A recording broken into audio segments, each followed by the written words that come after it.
ఇప్పుడు మాలా పరివర్తనం ఉంటుంది.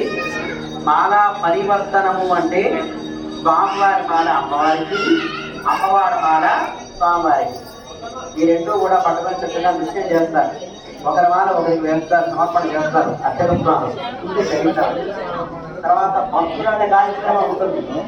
భక్తురాలి కార్యక్రమం అంటే చక్కగా ఏ కాకు బాల తెచ్చి ఆడుకోవడం దాని కొబ్బరికాయ తీసుకొని అటు తొలిస్తారు చక్కగా.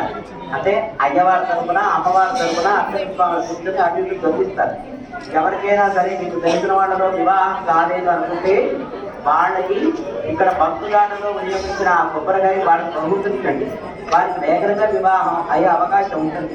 అలా చాలా మంది చేశారు. దీనికి సంబంధించిన టికెట్ అక్కడ కౌంటర్లో ఇస్తారు. కళ్యాణం కొబ్బరికాయ టికెట్ అంటే వాళ్ళు ఇస్తారు.